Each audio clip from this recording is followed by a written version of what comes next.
교리라고 하면 사람들이 많이 딱딱해하고 고리타분하 하는 그런 경향이 있지만 교리라는 것만큼 사실 중요한 게 없습니다. 교리라는 것은 C.S. 루이스의 표현에 그것을 빌리자면 신앙의 선배들이 미리 그려놓은 지도와 같다라고 했습니다. 그래서 성경 안에서 무엇이 옳은 길인가, 무엇이 하나님의 뜻인가를 잘 정리를 해서 우리에게 준 것이 교리입니다. 그래서 이 교리를 잘 공부하지 않을 때 어떤 일이 일어납니까? 우리 한국 교회에서 어떤 일이 많이 일어났습니까? 많은 사람들이 이제 이단에 빠지게 되었습니다. 신천지라든지 통일교라든지 구원파라든지. 그래서 우리가 이 교리를 잘 배우면 신앙의 뼈대가 세워지고 감정이나 환경이나 또는 거리 가르침에 따라서 좌지우지 되지 않는 건강한 우리 신앙을 가질 수 있을 거라고 생각됩니다. 그래서 오늘 핵심 교리 되짚기 첫 번째, 하나님의 계시, 말씀하신 하나님이라는 제목으로 말씀을 전할 텐데요. 시편 19편이 오늘 성경 본문입니다. 이 시간에 자리에서 일어나실 수 있는 분은 일어나셔서 함께 하나님의 말씀을 읽겠습니다. 제가 이 말씀을 봉독하겠습니다. 하늘이 하나님의 영광을 선포하고 궁창이 그의 손으로 하신 일을 나타내는도다. 날은 날에게 말하고 밤은 밤에게 지식을 전하니 언어도 없고 말씀도 없으며 들리는 소리도 없으나 그의 소리가 온 땅에 통하고 그의 말씀이 세상 끝까지 이르도다. 하나님의 해를 위하여 하늘의 장막을 베푸셨도다. 해는 그의 신방에서 나오는 신랑과 같고 그의 길을 달리기 기뻐하는 장사 같아서 하늘 이 끝에서 나와서 하늘 저 끝까지 운행하며 그의 열기에서 피할 자가 없도다. 여호와의 율법은 완전하여 영혼을 소성시키며 여호와의 증거는 확실하여 우둔한 자를 지혜롭게 하며 여호와의 교훈은 정직하여 마음을 기쁘게 하고 여호와의 계명은 순결하여 눈을 밝게 하시도다. 여호와를 경외하는 도는 정결하여 영혼까지 이르고 여호와의 법도 진실하여 다 의로우니 금 곧 많은 순금보다 더 사모할 것이며 꿀과 송이꿀보다 더 달도다. 또 주의 종이 이것으로 경고를 받고 이것을 지킴으로 상이 크니이다. 자기 허물을 능히 깨달을 자 누구리요? 나를 숨은 허물에서 벗어나게 하소서. 또 주의 종에게 고의로 죄를 짓지 말게 하사 그 죄가 나를 주장하지 못하게 하소서. 그리하면 내가 정직하여 큰 죄과에서 벗어나겠나이다. 나의 반석이시요 나의 구속자이신 여호와여, 내 입의 말과 마음의 묵상이 주님 앞에 연락되기를 원하나이다. 아멘. 앉아주시기 바랍니다. 기도하겠습니다. 하나님, 자비로우시고 은혜로우신 하나님, 하나님께서는 우리에게 말씀하시는 분이십니다. 오늘도 이 말씀을 통해서, 이 성경을 통해서 저희들의 마음 가운데 말씀하여 주시옵소서. 저희들이 하나님을 더 명확하게 알아가고 하나님을 더 알아가기를 사모하게 되는 이 시간이 되게 도와주시옵소서. 예수님 이름으로 기도합니다. 아멘. 지난 목요일에 제가 인도하는 매일 성경 묵상반 오전반에 참여하시는 분들과 함께 교회 근처에 있는 아시아 공원이라는 곳에 가서 야외에서 성경 공부를 했습니다. 굉장히 좋은 시간이었어요. 너무 힐링되는 시간이었습니다. 나무들이 정말 그 초록초록하게 그 푸르름을 자랑하고 있는 것처럼 보이고 하늘은 너무나 화창하고 날씨도 너무 좋고 새 소리가 배경음악으로 계속 들리고 있었어요. 그런 가운데 말씀을 펼쳐놓고 함께 공부를 했는데 그 시간이 정말 힐링이 됐던 것 같습니다. 제가 그때 이런 말씀을 드렸어요. 우리가 지금 하나님의 일반 계시와 특별 계시를 같이 누리고 있습니다. 이렇게 말하겠습니다. 일반 계시가 뭐냐면 하나님께서 일반적으로 모든 사람에게 그리고 모든 시대에 자신을 드러내시는 방식인데 그 가운데 가장 중요한 것은 이제 자연이 있고요. 그리고 인간의 양심이 있습니다. 인간의 양심 안에 하나님이 심어주신 종교성이라든지 도덕성, 이것으로 하나님을 더듬어 알 수 있게 하셨고, 그리고 인류의 역사를 통해서 그 역사를 되짚어 볼 때 하나님의 일하심, 통치, 다스림, 섭리 이런 것을 우리가 어렴풋이 알 수가 있습니다. 그러나 이것으로는 하나님을 알 수 있는 것에 좀 부족함을 많이 우리가 느낄 수밖에 없죠. 우리가 죄에 의해서 눈이 가려져 있기 때문에 하나님이 특별한 방식으로 자신을 또 알려주시는데, 꿈이라든지 환상이나 예언이나 이런 것들을 통해서 하나님이 역사 가운데 자신을 계시하셨고, 가장 중요하게는 기록된 하나님의 말씀을 통해서 하나님이 특별히 자신을 나타내 보이셨습니다. 오늘 우리가 읽은 이 시편 19편은 그 중에서 일반 계시 중에서 자연, 그리고 특별 계시 중에서 성경 말씀, 이 두 가지의 포커스를 맞추고 있는 하나의 아름다운 시입니다.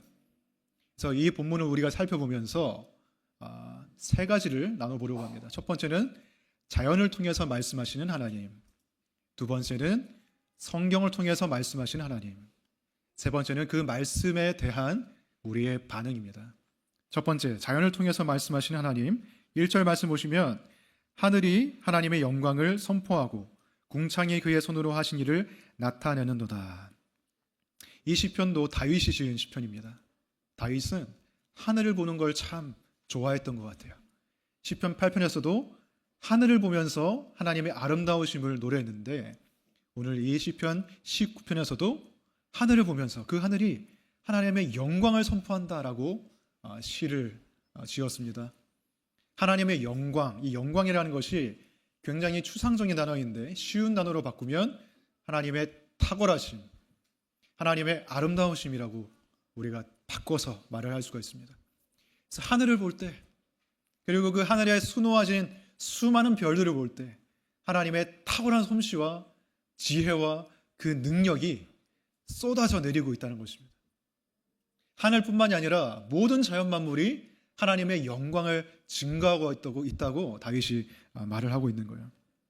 다윗은 이 자연 만물이 무언가를 우리에게 말하고 전하고 있다, 그리고 자기들끼리도 대화를 하고 있다라고 얘기를 합니다. 2절을 보시면 날은 날에게 말하고 밤은 밤에게 지식을 전하니. 여기서 날이라는 단어는 낮이라고 번역하는 게 조금 더 자연스러울 것 같습니다. 낮은 그 다음에 오는 낮에게 말하고, 밤은 그 다음 날의 밤에게 또 지식을 전해서 낮과 밤이 반복이 되고, 그 하루하루가 쌓여서 한 달이 되고 계절이 생기고 또 1년, 이러한 지구의 리듬과 순환이 만들어진다는 것입니다. 그것을 지금 다윗이 얘기를 하고 있어요. 그래서 우리는 이러한 지구의 순환과 리듬, 이런 것을 너무나 자연스럽게 받아들이고, 그리고 당연한 것으로 우리가 알고 있지만, 사실 이것을 알면 알수록 그렇게 당연한 것은 아니었다, 오히려 아주 어려운 일이었다라는 것을 우리가 알 수가 있습니다. 겨울이 지나고 우리는 지금 봄을 누리고 있습니다. 근데 봄이 어떻게 왔을까요? 겨울이 지나고 봄이 온 이유가 무엇일까요? 과학적으로 보면 지구가 자전과 공전을 하는데, 공전은 이제 태양 주위를 도는 것이죠. 1년에 한 번씩. 자전은 24시간에 한 번씩 스스로 도는 것인데, 이 자전축이, 지구의 자전축이 수직이 아니라 23.5도로 기울어져 있습니다. 그래서 이 공전을 하면서 기울어져 있기 때문에 그 공전의 어느 지점에서 우리나라가 봄을 경험하고 여름을 경험하고 가을과 겨울을 경험하는 거예요. 만약에 이게 기울어지지 않고 똑바로 되어 있으면 어떤 곳은 계속 열을 너무 많이 받아서 폭염이 계속되고, 어떤 곳은 계속 열을 받지 못해서 빙하로 뒤덮이게 됩니다. 이제 문과이신 분들은 이게 무슨 소리지 뭐 이렇게 할 수도 있지만, 저도 문과이기 때문에 잘 이해가 안 돼서 유튜브에 찾아봤어요. 그래서 시각적으로 보니까 약간 이해가 가는데, 궁금하신 분들은 한번 찾아보세요. 그래서 이 23.5도로 정확히 기울어져 있기 때문에 계절의 변화가 급격하게 일어나지 않고 스무스하게 일어나는 거예요. 물론 지금은 이제 환경 파괴로 인해서, 인간들의 죄악으로 인해서 다소 급격하게 계절이 변하는 것처럼 느껴지지만, 23.5도라는 그 최적 값이 있기 때문에 우리가 아름다운 사계절을 경험할 수가 있고, 생물의 다양성도 우리가 누릴 수가 있는 것입니다. 그래서 이것이 그냥 우연이 된 것이냐? 우연이 됐다고 치기에는 너무나 정확한 수치로 계산이 된 것처럼 보이는 것이죠. 이것은 분명히 설계자가 있고 창조자가 있음을 말해주는 것이다 라고 보는 것이 그냥 아무렇게나 우연히 생겨났다라고 믿는 것보다 훨씬 더 합리적이고 자연스러운 것이죠. 다음으로 보시면 5절, 6절 먼저 보겠습니다. 해는 그의 신방에서 나오는 신랑과 같고 그의 길을 달리기 기뻐하는 장사 같아서 하늘 이 끝에서 나와서 하늘 저 끝까지 운행함이요 그의 열기에서 피할 자가 없도다. 이제 다윗은 그 하늘에서 가장 신비롭고 가장 에너지가 넘치는 그 존재인 태양을 주목하고 있습니다. 그 태양을 신랑과 장사라는 두 가지 이미지로 비유를 하고 있는데, 여러분 신랑이 어떤 존재입니까? 어제 결혼식에서 신랑을 보셨죠? 보신 분들도 있죠? 너무나 늠름하고 너무나 생기가 넘치는 우리 이상현 형제의 모습, 그렇게 생기가 넘치는 저는 또 처음 본 것 같습니다. 신랑의 모습은 생기가 넘쳐요. 기쁨이 넘치고. 그리고 장사와 같다라고 말합니다. 태양이. 그래서 태양이 동쪽에서 떠올라서 서쪽으로 지는 그 이동의 과정이 마치 장사가 힘있게 달리는 그 미식 축구 선수가 막 달려가는 거 있죠? 에너지가 막 파워가 넘치게 느껴지잖아요. 그렇듯이 태양이 힘있게 움직이는 그 모습을 다윗이 노래를 하고 있어요. 그의 열기에서 피할 자가 없도다. 이 태양의 열기, 이 열기 때문에 우리 이 지구상에 생물이 있고 그리고 우리가 살아갈 수가 있는 것입니다. 그런데 이 열기조차 하나님이 붙들고 계시지 않으면, 이 열기가 균일하게 유지가 되지 않으면 어떻게 될까요? 이 열기가 조금만 더 세지면, 태양의 온도가 더 세지면 우린 다 타 죽습니다. 물이 다 증발될 거예요. 이 태양이 열기가 조금만 식으면 이 지구상은 빙하로 뒤덮일 것입니다. 그래서 이 태양의 열기가 아주 균일하게 타오르고 있기 때문에, 계속해서 온도를 유지하고 있기 때문에, 그리고 그 지구와 태양 간의 거리 또한 계속해서 균일하게 유지가 되고 있죠. 이것이 그냥 우연히 어쩌다 보니까 그렇게 된 것이냐, 아니면 이 모든 것이, 이 모든 최적값들이 치밀한 누군가의 설계를 증언하고 있는 것이냐. 우리는 그 답을 알고 있죠. 이 자연 만물이 무엇을 말하고 있는가? 시인은 계속해서 이야기하고 있습니다. 이 자연 만물이 하나님의 신성과 능력을 증거하고 있다. 지구나 어떤 태양이나 이런 거시적인 것만이 아니라 이 생물들의, 아주 작은 생물들의 모습만 한번 봐도 하나님의 놀라운 지혜를 우리가 알 수 있죠. 여러분, 거미 얼마나 작습니까? 그 거미가 집을 짓는 것을 보세요. 얼마나 질서 있고 그리고 아름답나요? 아무튼 그 거미줄을 짓잖아요. 근데 그 거미줄도 보시면 이 틀을 이루는 부분은 다른 종류의 실이고, 또 안에 그 그물, 그것을 이루는 실도 다른 종류이고, 거미가 지나다니는 실도 다른 종류예요. 그 작은 거미 안에서 다른 종류의 실을 뽑아내고 있는 거예요. 근데 그 실이 같은 무게로 치면 강철보다 5배가 강해요. 나일론보다 더 탄성이 좋아요. 이것을 인간이 재현해내려고 했지만 아직 거기에 다다르지 못했습니다. 그 하나님의 지혜가, 하나님의 능력이 그 작은 미물 안에 다 심겨져 있는 거예요. 그리고 가장 신비한 존재는 무엇입니까? 여러분이에요. 저예요. 인간이에요. 여러분이 지금 오늘 살아서 눈을 뜨고 숨을 쉬고 이렇게 설교를 전하고 알아듣고, 이것이 어떻게 가능한 것입니까? 어떻게 우리가 살아갈 수가 있는 것이죠? 우리는 그리고 어머니의 자궁 안에서 하나의 점이었습니다. 그 점이 자라나서 세포가 분열해서 저와 여러분의 모습을 갖추고 있다는 것, 그것이 얼마나 신기한 일이에요. 가만히 생각해 보면 얼마나 놀라운 일입니까? 그 생명의 신비가 그냥 우연히 이루어졌다고 생각하는 것은 사실 굉장히 비합리적이죠. 스마트폰이 그냥 우연히 만들어졌다? 비합리적이죠. 그보다 더 복잡한 이 자연 세계가 그냥 만들어졌다? 그렇게 보기가 힘듭니다. 이 모든 자연 세계는 무언가를 말하고 있어요. 우리가 알아들을 수 있는 어떤 언어로 말을 하는 것은 아니지만 분명한 메시지를 선포를 하고 있습니다. 3절, 4절 보시면 언어도 없고 말씀도 없으며 들리는 소리도 없으나 그의 소리가 온 땅에 통하고 그의 말씀이 이 세상 끝까지 이르도다. 자연 만물이 그 지구와 태양과 온 우주와 그리고 아주 작은 미물로 이르기까지 그 자연 세계가 그 쏟아내는 그 메시지가 무엇입니까? 하나님의 영광이죠. 바로 이 모든 것을 하나님이 그의 지혜와 능력 가운데서 지으셨다는 것. 이 자연 만물을 통치하고 다스리시고 만드시고 붙드신 하나님이 있다는 것을 자연 만물은 분명하게 얘기를 하고 있습니다. 그래서 로마서 1장 20절에서 사도 바울이 이 자연 만물 가운데 하나님의 그 신성한 능력이 분명히 나타나기 때문에 그것을 핑계를 댈 수가 없다라고 얘기를 했습니다. 근데 어떤 사람은 말합니다. 이 과학적인 좀 사고를 하기 좋아하는 사람들은 뭐 지구가 이렇게 기울어져 있는 거, 태양이 거리를 유지하고 온도를 유지하고 이런 거에 대해서 뭐 거미 이런 거에 대해서 그거 과학적으로 다 밝혀진 사실 아니에요. 과학적으로 밝혀졌으면 그거는 하나님의 영역이 아닌 거 아니냐, 이런 식으로 생각을 합니다. 그래서 과학과 성경, 과학과 창조, 이것을 반대되는 것으로 생각하는 사람들이 많아요. 근데 그렇지 않죠.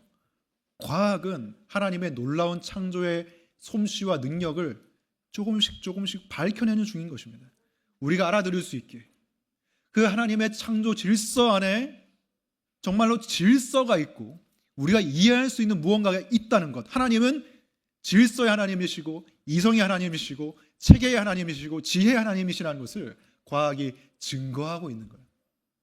근데 어떤 사람은 이제 창조라고 하면 그냥 하나님이 이렇게 나타나라 뿅 이렇게 하면 뭔가 나타나고 그런 것만 창조라고 생각하는데 꼭 그렇지만은 않습니다.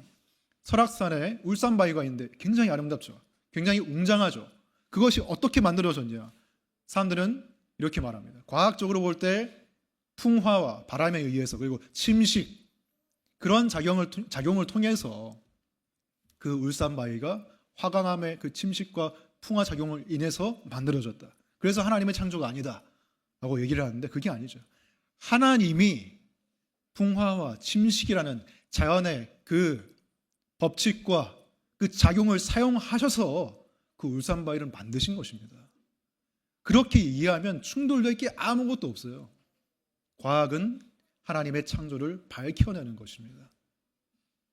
모든 것이 과학적인 그런 성과가 더해질수록, 업적이 더해질수록 하나님의 신비와 그 능력은 더 우리가 알아들 수 있게 볼 수 있는 방식으로 발견되는 것입니다.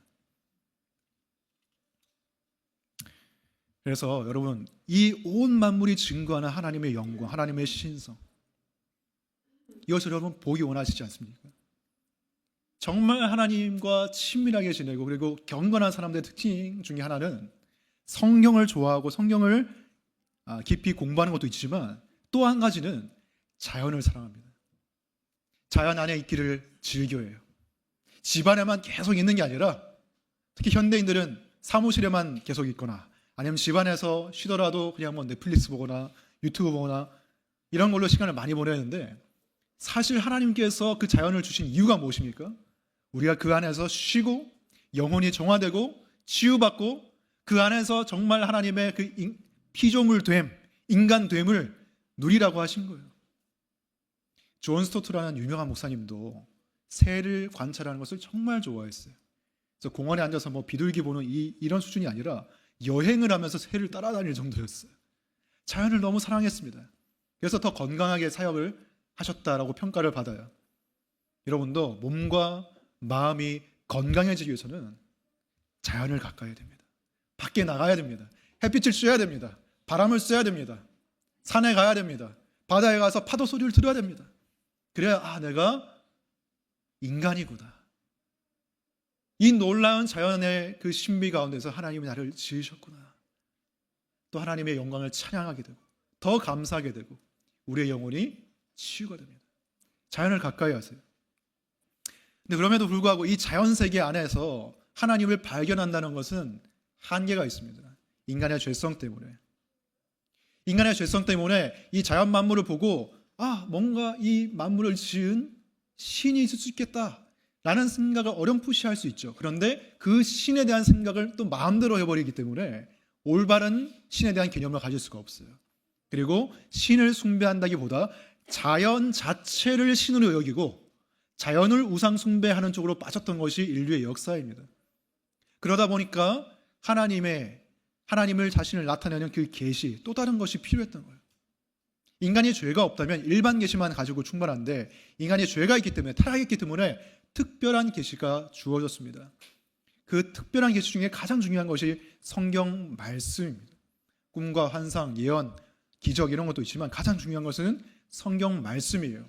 이 성경 말씀에 대한 이야기로 이제 이 시인 다윗은 넘어가고 있습니다. 그래서 두 번째, 이 특별 계시, 성경을 통해 하나님이 말씀하신다. 그래서 7절부터 10절까지 보시면 하나님의 이름이 달라져 있어요. 하나님의 이름이 여호와라고 되어 있습니다. 1절에서는 그냥 하나님이에요. 근데 7절부터는 여호와예요. 1절에 나와 있는 하나님은 창조주 하나님, 모든 사람이 알 수 있는, 어렴풋이라도 알 수 있는 그 하나님이에요. 그러나 7절에 나와 있는 여호와 하나님은 아무나 알 수 있는 하나님이 아닙니다. 하나님이 언약을 맺은, 특별히 그의 소유된 그 백성이 하나님을 여호와로 알 수가 있습니다. 그래서 특별 계시로 넘어가면서 다윗이 아주 정교하게 하나님의 이름을 여호와로 부르고 있는 것을 우리가 볼 수가 있어요.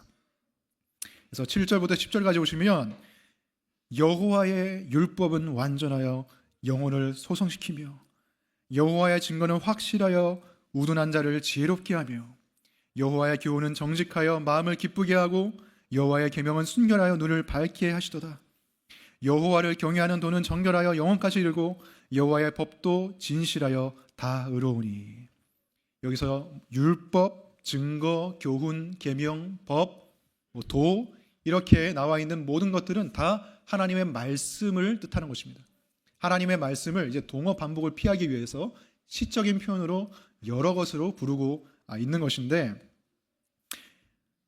이것을 보면 하나님의 속성을 알 수 있고 그리고 성령의 능력에 대해서 우리가 알 수 있는데, 이것을 제가 일일이 다 설명하기는 좀 곤란해요. 시간이 좀 부족하기 때문에. 그래서 여기서 중요하다고 생각하는 몇 가지를 제가 말씀드리도록 하겠습니다. 첫 번째, 이 말씀을 통해서 살펴볼 수 있는 것은 성경의 무오성입니다. 성경의 무오성. 성경은 오류가 없다. 틀림이 없다. 여호와의 율법은 완전하여 영혼을 소성시키며 하나님의 말씀은 완벽하고 완전해서 틀림이 없고 오류가 없다는 것입니다. 거짓이 없다는 것입니다. 9절에 보시면 여호와를 경외하는 도는 정결하여. 정결하다는 것도 흠이 없고 완전하고 깨끗하다는 것이죠. 거짓도 없고 죄도 없고 오류도 없다는 것을 뜻하는 것입니다. 이 성경의 무오성에 대해서 제대로 설명하기에는, 사실 제대로 설명하려면 많은 시간이 필요합니다. 많은 어떤 변증할 거리가 있습니다. 그러나 그것을 다 말씀드리기는 어렵죠. 성경이 왜 정말 하나님의 말씀이냐, 신의 계시이냐, 성경의 내적인 통일성이 있죠. 그 내용이 40여 명의 저자가 수천 년에 걸쳐서 쓴 것이지만 통일되어 있다는 것입니다. 놀라운 통일성을 가지고 있다. 그리고 이 말씀을 볼 때 예언이 수도 없이 성취되었다. 그런 것을 볼 때 이것은 그냥 인간의 책이 아니라 완전하신 하나님이 쓰신 완전한 계시다라는 것을 우리가 알 수가 있는데, 그 외에 여러 가지 논증들이 있습니다. 근데 거기서 저는 제일 중요하다고 생각하는 한 가지를 말씀드리고자 합니다. 왜 하나님의 말씀, 이 구약과 신약의 말씀이 정말로 하나님의 말씀이냐, 신의 계시이냐, 그것은 가장 중요한 이유는 우리가 믿고 따르고 예배하고 높여드리는 예수 그리스도, 하나님이신 그분께서 이 성경 말씀을 하나님의 말씀으로 인정하셔서, 그리고 이 하나님의 말씀대로 사셨다는 거예요. 마태복음 보시면 5장 18절, 내가 진정으로 너희에게 말한다. 천지가 없어지기 전에는 율법은 1.1획도 없어지지 않고 다 이루어질 것이다. 예수님께서 말씀하십니다. 천지가 없어지기 전에는 율법 성경 말씀, 구약 성경을 뜻하는 것이죠. 1.1획도 없어지지 않는다. 다 이루어진다. 그냥 단어, 문장 이 정도의 단위가 아니라 한 글자를 이루는 획, 이것조차도 틀림이 없다라고 예수님께서 말씀하시고 있습니다. 다 이루어질 것이다. 틀렸다면 이루어지지 않겠죠. 하지만 완전하기 때문에 다 이루어질 것이다. 예수님이 선포하셨어요. 구약 성경은 하나님의 말씀이다. 그리고 예수님께서 이 말씀을 그냥 지적으로 이 말씀은 하나님의 말씀이다라고 인정하신 것이 아니라 이 말씀에 따라서 살아가셨어요. 이 말씀에 자신의 삶을 내어 맡기셨어요. 이 말씀대로 순종하셨어요. 그게 하나님의 말씀입니다. 그게 우리가 들고 있는, 우리가 보고 있는 성경이에요. 하나님이신 그분께서, 예수님께서 이 말씀에 따라 사시고 이 말씀을 소중히 여기셨다. 그러면 우리는 이 말씀을 어떻게 대해야겠습니까?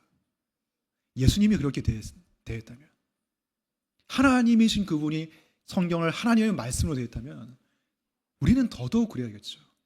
더더욱 이 책을, 이 하나님 말씀을 하나님이 직접 쓰신 말씀으로 받아들이고 그리고 이 말씀에 순종해야 될 거예요. 그러면 이 구약 성경은 예수님께서 인정을 하셨는데 신약 성경은 어떻게 되는 것이냐, 이런 의문을 가질 수가 있죠. 신약 성경은 예수님이 돌아가시고 승천하신 다음에, 부활하시고 승천하신 다음에 기록이 됐는데 신약 성경은 어떻게 된 것이냐.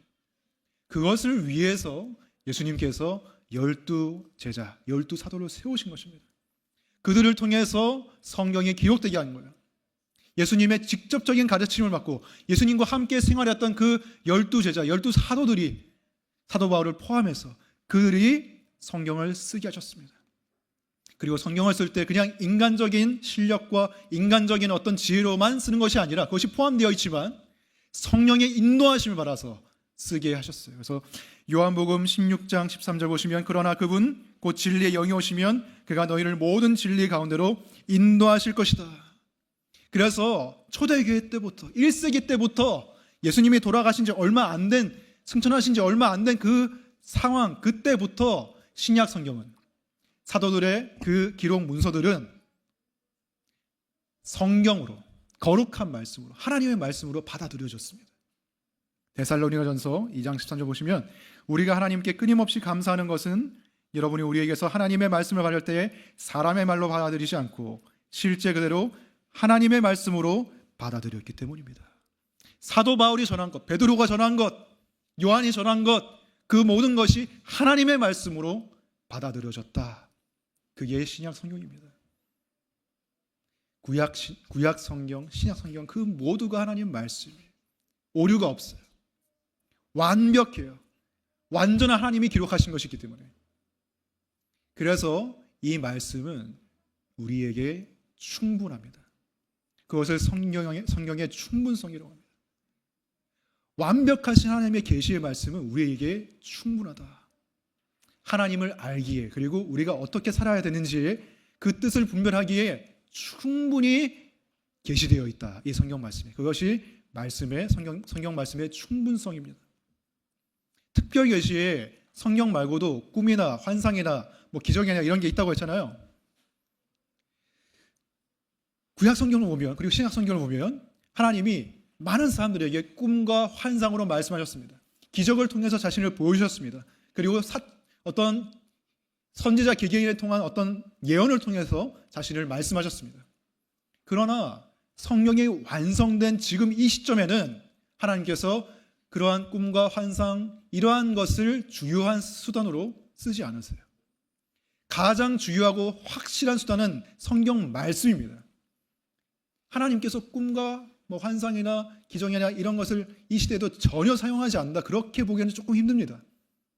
하지만 하나님께서 지금 이 시대에는 성경이 완성되어 있기 때문에 그 충분히 계시되어 있는 성경 말씀이 가장 중요한 거예요. 여러분이 하나님을 알고 싶습니까? 성경을 봐야 되는 거예요. 꿈에 너무 집착하는 사람들이 있어요.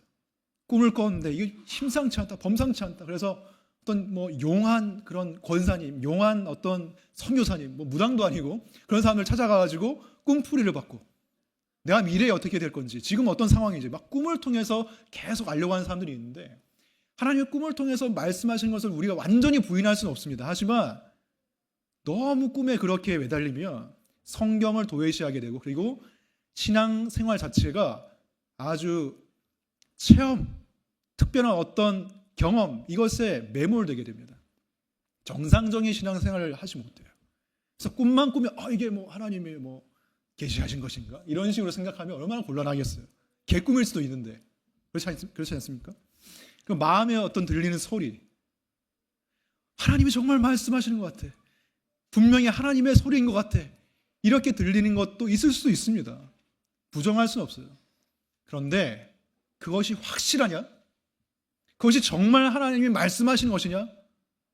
물어보면 답할 수 있습니까? 정말 그렇다고? 그 근거가 어디 있습니까? 여러분 만약에 하나님께서 너는 내일 당장 회사를 그만둬라, 이런 소리를 마음으로 주셨다. 그게 정말 하나님의 아멘 하신 분들 뭐예요? 네, 정말 그게 하나님의 말씀인지 우리가 어떻게 알아요? 내가 정말 출근하기 싫어가지고, 정말 회사 꼴보기 싫어가지고 내 마음에서 만들어낸 소리면 어떻게 해요?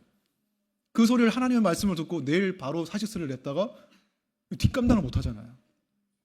여러분, 가장 확실한 계시의 말씀이 우리에게 주어졌어요. 너무나 감사해요.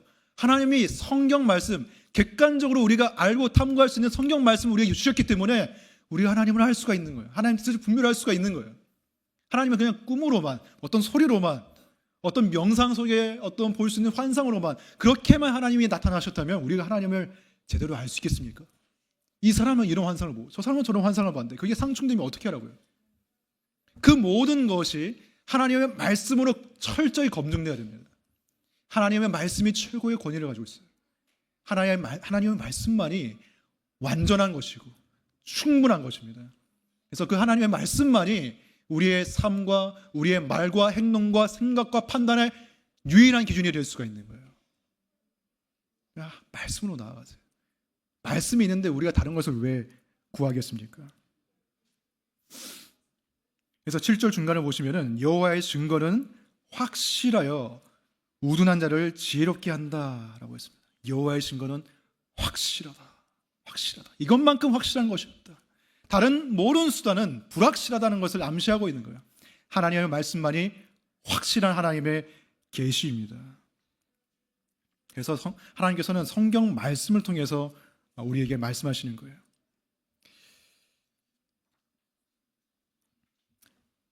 그래서 여러분이 하나님을 정말로 알고 싶다면은 말씀을 봐야 되는 것이고, 어떤 사람은 기도를 너무 좋아합니다. 기도만 계속 하려고 해요.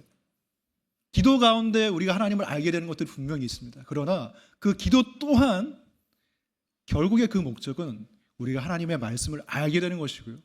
그리고 하나님의 말씀에 순종하는 것이, 그것이 기도의 진정한 목적입니다. 다음으로 보시면 성경의 능력에 대해서 오늘 말씀이 얘기를 하고 있습니다. 성경에 아무런 오류가 없는 것과 그리고 우리의 삶에 충분한 계시라는 것 다 중요한 것이지만, 그 성경을 통해서 여러분이 하나님의 능력을 경험하지 못한다면 성경은 있으나 마나 하는 것이 되겠죠. 성경을 비판하는 사람들 보면요, 사실 성경을 제대로 알지 못하고 그리고 성경을 제대로 읽어본 적도 없고 성경에 대해서 연구하거나 공부해 본 적이 없는 사람들이 성경을 비판하는 때가 굉장히 많습니다. 그러나 성경을 정말 사랑하고 성경을 공부하고 성경을 정말로 진지하게 연구한 사람은 성경의 능력을 경험하게 되어 있습니다.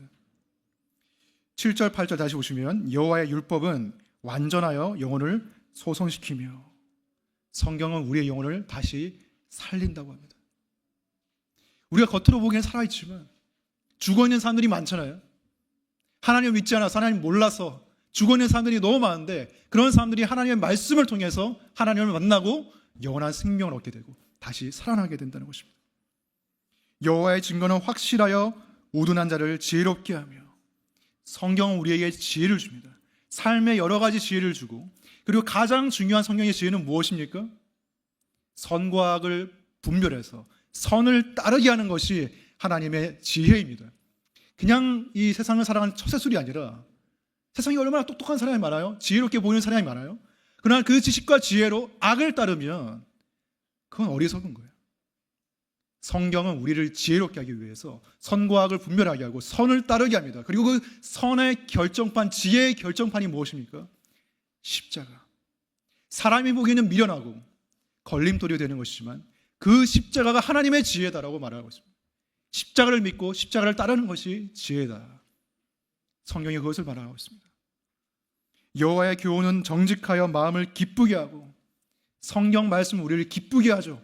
하나님을 알게 되니까, 진리를 알게 되니까 마음이 기쁜 거예요. 그리고 부수적으로는 어떤 지적인 기쁨, 희열 이런 것도 있죠. 아, 성경이 이걸 말하고 있구나. 이건 몰랐네. 내가 새로 깨달았다. 이런 지적인 기쁨도 있는데 더 중요한 것은 그런 지적인 희열, 기쁨을 넘어서서 성경 말씀에 순종할 때 오는 기쁨입니다. 아, 이 말씀대로 정말 살아보니까 내 마음이 기쁘네. 내가 정말 행복해지네. 내 삶이 달라지네. 이 기쁨이 성경 말씀을 통해서 주어진다는 거예요. 여호와의 계명은 순결하여 눈을 밝게 하고, 눈을 밝게 한다. 성경은 우리의 눈을 열어서 우리가 보지 못했던 것을 보게 합니다. 하나님을 보게 하고, 하나님의 영광을 보게 하고, 또 우리의 죄의 실상을 보게 하죠. 내가 얼마나 악한 자인지, 그리고 구원자를 보게 합니다. 우리의 눈을 열어서. 그게 성경의 역할이고 능력입니다. 이 성경의 능력을 여러분이 체험하면서 살고 있습니까?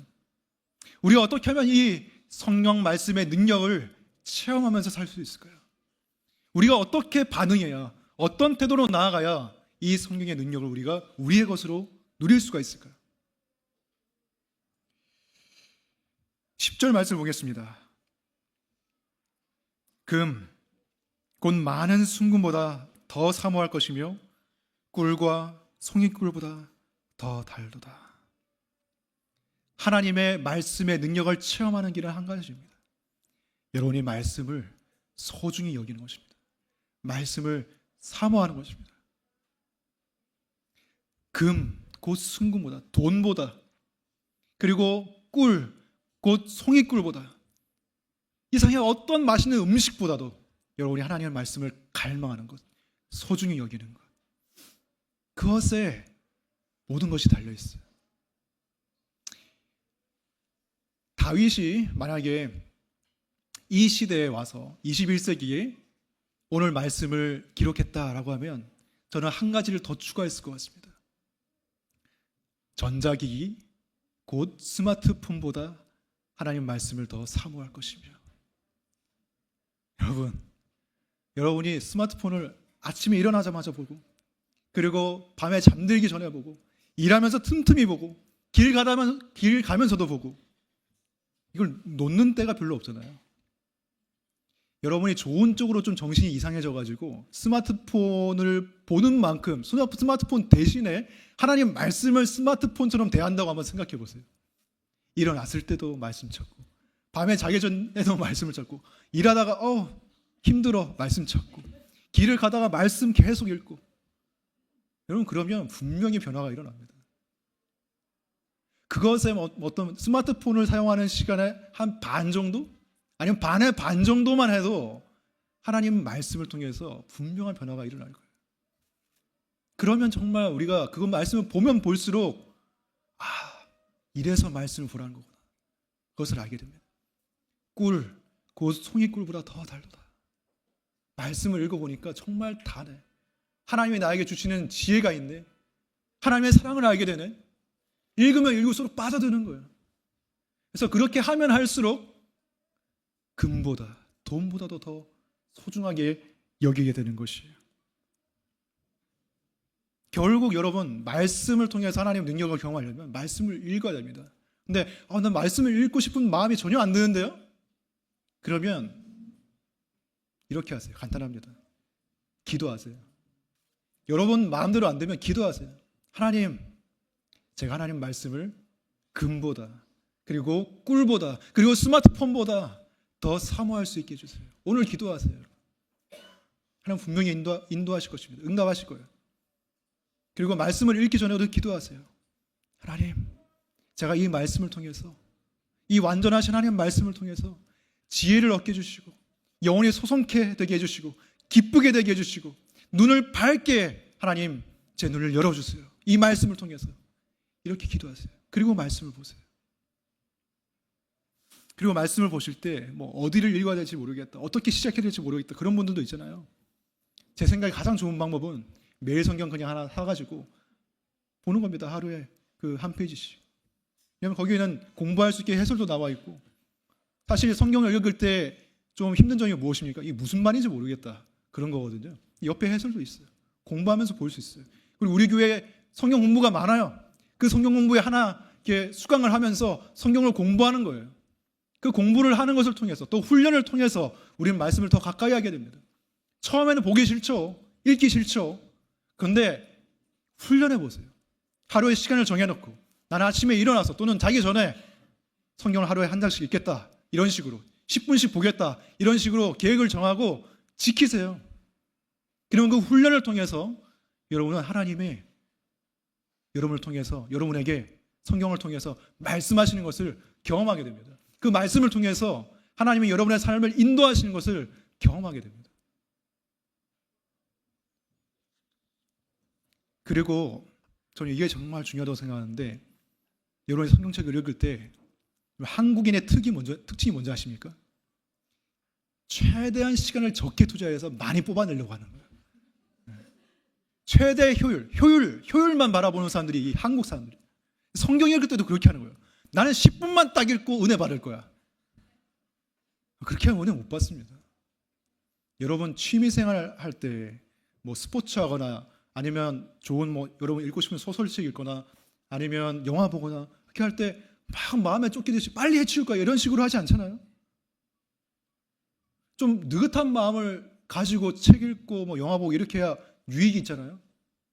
하물며 하나님 말씀 어떻겠습니까? 하물며 하나님 말씀을 막 쫓기듯이 그냥 숙제 해치우듯이 하기 싫은 일 대충 하듯이 아니면 해야겠긴 하는데 시간은 적게 투자하고 싶고 많은 걸 뽑아내고 싶고 이런 식으로 하면 은혜를 못 받습니다. 여유를 가지고 내가 충분히 이 말씀에 시간을 투자하겠다. 나는 그냥 하나님이랑 데이트하는 시간 가지겠다. 이런 마음 가지고 성경 봐야 돼요. 그래야 은혜 받을 수 있어요. 그래야 성경을 통해서 지혜를 얻을 수가 있어요. 두 번째로는 겸손한 마음을 가져야 됩니다. 11절부터 13절 또 주의 종이 이것으로 경고를 받고 이것을 지킴으로써 상이 크니이다. 자기 허물을 능히 깨달을 자 누구리요? 나를 숨은 허물에서 벗어나게 하소서. 또 주의 종에게 고의로 죄를 짓지 말게 하사 그 죄가 나를 주장하지 못하게 하소서. 그리하면 내가 정직하여 큰 죄과에서 벗어나겠나이다. 우리가 성경을 읽을 때 성경이 우리에게 하는 일 중에 가장 중요한 것 중에 하나는 우리의 죄를 깨닫게 하는 거예요. 우리의 허물을 보게 만드는 거예요.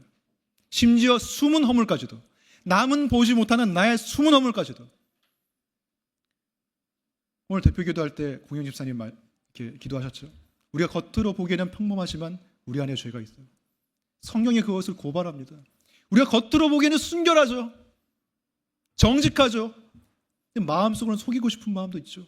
음란한 마음도 있죠. 겉으로 보기에는 겸손하죠. 하지만 마음속으로는 교만한 마음이 드글드글하죠. 위선이죠. 성경은 그런 것들을 보게 해줍니다. 너는 죄인이야. 너는 네가 생각하는 것 이상으로 죄인이고 이상으로 망가져 있고 너는 악하고 나쁘고 썩어져 있어. 성경이 그것을 고발합니다. 성경을 통해서 우리는 좀 기분이 많이 나빠져야 돼요. 많이 절망해야 돼요. 내가 진짜 정말 어떻게 할 수 없는 죄인이구나. 내 스스로는 전혀 구원을 받을 수가 없구나. 가망이 없구나. 내가 무슨 착한 일을 좀 한다고 해서 내가 구원받을 수가 없는 거구나. 그런 것을 깨달아야 됩니다. 그걸 깨닫는 게 겸손이에요. 그냥 다른 사람들과 내가 좀 못났구나 이게 겸손이 아니라 성령에 비춰봤을 때 나는 정말 타락한 썩어 빠진 죄인이라는 것을 깊숙이 아는 것이 겸손이에요. 그 겸손이 우리를 교만하지 못하게 지켜주고 뿐만이 아니라 우리를 구원으로 이끄는 것입니다. 나 같은 죄인이 어떻게 살아갈 수가 있지? 나같이 어리석은 사람이 내가 어떻게 살아갈 수 있지? 나 같은 무능력한 인간이 어떻게 구원받을 수 있지? 성경은 구원을 주시는 분, 구속자, 그분에게로 우리를 이끌어갑니다. 그래서 성경의 주요한 목적이 무엇입니까? 디모데후서 보시면 성경 하나님의 영감으로 된 것으로서 교훈과 책망과 바르게 함과 의로 교육하기에 유익합니다. 책망받고 교훈받고 의로 교육받고 바로 잡히기를 원하는 마음이 있어야 돼요. 성경을 보면서. 그래서 그 마음을 가질 때 성경은 우리를 붙잡고 구속자로 우리를 이끌어가는 것입니다. 구원자를 향해서. 그래서 다윗이 말합니다. 14절 나의 반석이시요 나의 구속자이신 여호와여, 내 입의 말과 마음의 묵상이 주님 앞에 연락되기를 원하나이다. 다윗이 기도했어요. 내 숨은 허물까지도 보게 해주십시오. 내 죄를 깨닫게 해주시고 그 죄에서 벗어나게 해주십시오. 그 기도를 한 다음에 무슨 기도를 하고 있습니까? 나의 반석이요, 나의 구속자이신 여호와. 반석은 무엇을 상징합니까? 구원을 상징하죠. 구속자, 이 구속자는 성경 전체를 볼 때 누구를 가리킵니까? 우리를 구원하시고 우리를 구속하신 예수 그리스도를 가리키는 것입니다. 구속이 뭡니까? 죄와 사망의 노예로 팔려간 우리, 죄의 종이 된 우리들을 예수 그리스도께서 자신의 피를 주시고 그 피값으로 우리를 구속하셨다는 거예요. 그게 구속이에요. 피값을 주고 사셨다. 그 구속자를 보는 것이, 그 구속자를 만나는 것이, 예수님을 알게 되는 것이 성경의 가장 중요한 목적입니다. 여러분의 죄를 알게 되는 것도 중요하지만 그걸로 끝나는 게 아니라 그 죄를 통해서 예수 그리스도를 찾게 하고 예수 그리스도를 만나게 하는 것이 성경의 가장 중요한 목적입니다. 여러분의 성경을 통해서 마음의 평안을 얻고 세상을 살아가는 지혜를 얻고 여러 가지 지식을 얻고 다 좋습니다. 근데 거기서 끝나잖아요. 헛되이 성경을 읽은 거나 다름없습니다. 유대교인이랑 뭐가 달라요? 유대교인이랑 뭐가 다르냐고요? 성경을 통해서 예수님 못 만났는데 그들도 성경 열심히 읽지만 예수님 몰라요. 못 만나요. 내가 성경을 열심히 읽고 성경을 통해서 막 지혜를 얻기를 원하고 평안을 얻기를 원하고 그렇게 하지만 예수님을 못 만난다? 예수님의 사랑, 그 예수 그리스도 안에 하나님의 사랑, 그것을 내가 깨닫지 못한다? 그 사람은 그냥 성경 좋아하는 종교인입니다. 기독교인이 아니라. 성경의 가장 중요한 목적은 예수 그리스도예요. 구약은 오실 예수 그리스도, 신약은 그 예언이 성취된 것을 보여주는 것입니다. 그래서 그 모든 중심은 예수 그리스도예요. 그래서 예수님께서 말씀하셨죠. 누가복음 24장 44절, 예수께서 그들에게 말씀하셨다. 내가 전에 너희와 함께 있을 때에 너희에게 말하기를 모세의 율법과 예언서와 시편에 나를 두고 기록한 모든 일이 반드시 이루어져야 한다고 하였다. 모세의 율법과 선지자 시편, 구약 성경을 말하는 거죠. 오늘 본문도 시편, 19편 시편이죠. 이 모든 것이 예수 그리스도에 대한 계시입니다. 예수 그리스도를 가리키고 있는 것입니다. 이 성경을 보면서 예수님을 만나지 못하면 그보다 안타까운 일이 없어요. 예수 그리스도를 만나세요. 이 성경을 통해서 예수 그리스도 안에 담긴 하나님의 사랑과 하나님의 은혜를 발견하세요. 우리와 같은 죄인을 사랑하시는, 자기의 아들을 내어주신, 그 피로 우리를 사신 하나님의 사랑, 하나님의 오래 참으심, 그 풍성한 긍휼. 여러분, 우리 마음속에 왜 하나님을 향한 사랑이 없는지 아십니까? 하나님을 사랑해야 되겠다는 걸 알고 있는데, 또 이웃을 사랑해야 되겠다는 것은 알고 있는데 사랑이 없어요, 우리 마음에. 그게 죄악된 우리의 현실이에요. 너무 자기중심적이라서. 그럼 우리 하나님 어떻게 사랑합니까? 성경 안에서 예수 그리스도를 통해서 하나님이 베풀어 주신 사랑, 너무나 자격 없고 너무나 썩어 있고 너무나 무능력하고 너무나 타락한 우리이지만 그 우리를 위해서 아들을 주신 하나님의 사랑을 우리가 성경을 통해서 매일매일 보게 될 때 우리의 마음이 열리게 되는 것입니다. 그런 경우 있잖아요. 여자가 어떤 남자한테 너무 관심이 없었어요. 근데 남자가 매일같이 찾아와서 사랑을 고백하고 선물 주고 그러면 여자의 마음이 열리잖아요. 사랑하는 마음이 조금씩 생기잖아요. 우리도 마찬가지입니다. 우리 안에는 하나님을 사랑할 수 있는 마음이 없어요. 너무나 부족해요. 그러나 성경을 통해서 하나님이 계속 말씀해, 모든 페이지마다 하나님의 사랑이 기록되어 있어요. 내가 너를 사랑한다. 내가 너를 정말 소중히 여긴다. 너는 죄인이고 너는 정말 어떤 기준, 율법의 기준으로 봤을 때는 보잘것없고 멸망받아야 마땅하지만 그러나 난 너를 너무 사랑한다.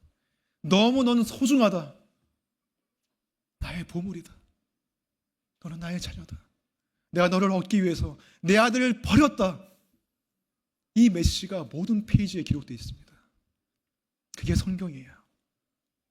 그것을 우리가 정말 마음속 깊이 묵상하고 발견하게 되면 하나님을 정말 사랑하게 됩니다. 그게 가장 큰 기적이죠. 그래서 다윗처럼 이렇게 말을 하게 됩니다. 내 입의 말과 마음의 묵상이 주님 앞에 연락되기를 원하나이다. 하나님, 겉으로 드러나는 저의 어떤 종교적인 행위들, 도덕적인 행위들, 그것만이 아니라 하나님 제 머릿속의 생각과 마음의 묵상까지도 하나님께 다 연락될 수 있는 그런 제가 되기를 원합니다. 하나님, 왜냐하면 하나님 나를 사랑하시기 때문에, 하나님을 사랑하고 하나님을 높여드리는 그 마음과 내 묵상이 하나님께 연락됐으면 좋겠습니다. 이 마음이 우리 안에 생기게 되는 것입니다. 여러분, 그런 마음이 여러분 안에 있습니까? 없으면 기도하시기 바랍니다. 하나님 말씀을 가까이 하시기 바랍니다. 그 말씀을 통해서 예수님을 만나고 그 말씀이 정말로 금보다 귀하고 꿀보다 달다는 것을 경험하면서 사시기 바랍니다. 그것이 우리의 영혼을 살릴 것입니다. 기도하겠습니다.